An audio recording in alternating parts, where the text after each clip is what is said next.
नमस्कार, मैं आपका मित्र सर्वमित्र। जो सरकार 2022 तक किसानों की आय दोगुनी करने की बात करती थी, वो सरकार आज किसानों को समय पर खाद भी मुहैया नहीं करवा पा रही है। खाद की कमी है, खाद की किल्लत है और घंटों किसान लाइनों में लगे हुए हैं। किसानों की जेब में पैसा है लेकिन खाद नहीं मिल पा रही है। घंटों लाइन में लगा है किसान, ऊपर से पुलिस की लाठियां खानी पड़ रही हैं, फिर भी समय पर खाद नहीं मिल पा रही है। किसी किसान को अगर 4 कट्टे 5 कट्टे चाहिए तो 1-2 कट्टे मिल रहे हैं, तो कैसे काम चलेगा? इससे आप अंदाजा लगा सकते हैं कि सरकार की ओर से कितना बड़ा झूठ बोला जा रहा है। मतलब जो सरकार किसानों को खाद नहीं दे सकती समय पर, उसकी फसल कैसे होगी? वो सरकार वादा करती है, दावा करती है कि हम 2022 में किसानों को खुशहाल बना देंगे, माला माल कर देंगे, आय दोगुनी हो जाएगी। यह वीडियो देखिए, सिरसा जिले की वीडियो है।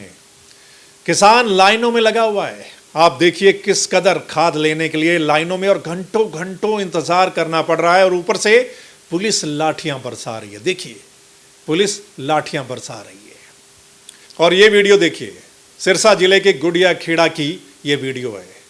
किसान किस कदर कोऑपरेटिव सोसाइटी पर घंटों लाइन में लगे हैं, वहां इंतजार कर रहे हैं। उनका कहना है कि कॉपी बनी हुई है, लाइनों में है, फिर भी खाद नहीं मिल पा रही है, डीएपी। और अगर खाद मिलती है तो धक्के से उसके साथ कुछ ना कुछ और दिया जा रहा है, जबरदस्ती दिया जा रहा है। अगर किसी किसान को कोऑपरेटिव सोसाइटी से, यानी सरकारी जो दुकान है, वहां से खाद नहीं मिल पा रही है तो वो शहर जाता है। प्राइवेट दुकानें बनी हुई है, वहां से अगर खाद खरीदना चाहता है तो वहां पर अगर 5,000 की उसने खाद लेनी है तो उसके साथ 5-10 हज़ार की कोई और चीज जबरदस्ती उसको थोपी जा रही है कि ये एनपीके खाद ले लीजिए, ये सल्फर ले लीजिए, ये वो ले लीजिए, ये लेना पड़ेगा।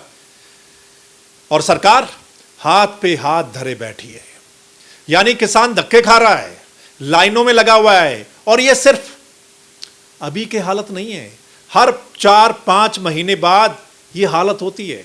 आप पिछले कई सालों से देख रहे हैं किसान की हालत क्या है। हर 4-5 महीने बाद जब नई फसल आती है, इस तरह से किसान धक्के खाता है डीएपी लेने के लिए, कई बार यूरिया लेने के लिए। यूरिया समय पर नहीं मिलती, डीएपी समय पर नहीं मिलती। अगर समय पर खाद नहीं मिलेगी तो कैसे उत्पादन होगा, कैसे किसान माला माल होगा, कैसे किसान खुशहाल होगा, कैसे उसकी किस्तें उतरेंगी, कैसे वो अपने बच्चों की ब्याह शादी कर पाएगा, कैसे समय पर वो कर्ज चुका पाएगा? ये बहुत बड़ा सवाल है और इसका जवाब सरकार कैसे देगी? जो सरकार दावा करती है, वादा करती है कि हम 2022 में किसानों की आय दोगुनी कर देंगे। खाद समय पर देना सरकार की जिम्मेदारी है। खाद, बीज, स्प्रे, और वो भी असली वाला, ना कि नकली।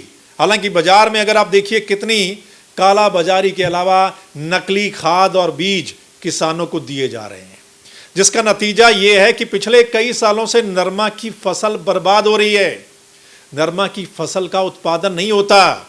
तो यह जिम्मेदारी किसकी है कि नकली खाद बीज बाजार में ना बिके? ये जिम्मेदारी सरकार की है। लेकिन सरकार में बैठे लोग, विभागों में बैठे लोग, जब उनके पास माल पहुंच जाता है तो फिर बाजार में नकली चीजें बिकना शुरू हो जाती हैं। सो दोस्तों, ये है किसान की हालत। मतलब खाद लेने के लिए भी लाइन में लगना पड़ता है, कई कई दिन तक लाइन में लगना पड़ता है। और अगर समय पर खाद ना मिली या प्रॉपर जितनी खाद उसको चाहिए वो ना मिली तो कैसे फसल का उत्पादन होगा? तो क्या एक बार फिर किसानों को रोड पर आना पड़ेगा? तो क्या एक बार फिर किसानों को आंदोलन करना पड़ेगा? वो भी इस बात के लिए। और अगर किसान रोड पर आता है, अगर किसान आंदोलन करता है तो फिर कई नाम से किसानों को पुकारा जाता है। और कुछ लोग तो ये भी कहते हैं कि ये जो किसान रोड पर आए ये असली किसान नहीं है, असली किसान तो खेतों में बैठा है। कुछ लोग ऐसा भी बोलते हैं। और वो लोग कौन हैं ये आप सब जानते हैं।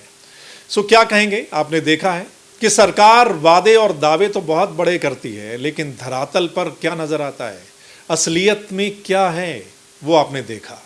सो अपनी राय जरूर दीजिएगा। इस वीडियो के नीचे कमेंट करके आप अपनी राय दे सकते हैं।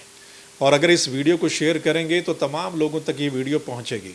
और सरकार में बैठे लोग भी इस वीडियो को देखें। आप जो बोल रहे हैं, किसान की हालत ये है कि जिम्मेदारी सरकार की है समय पर खाद को पहुंचाना ताकि फसल हो सके। चलिए फिर मिलते हैं दोस्तों किसी और मसले के साथ, तब तक के लिए राम राम।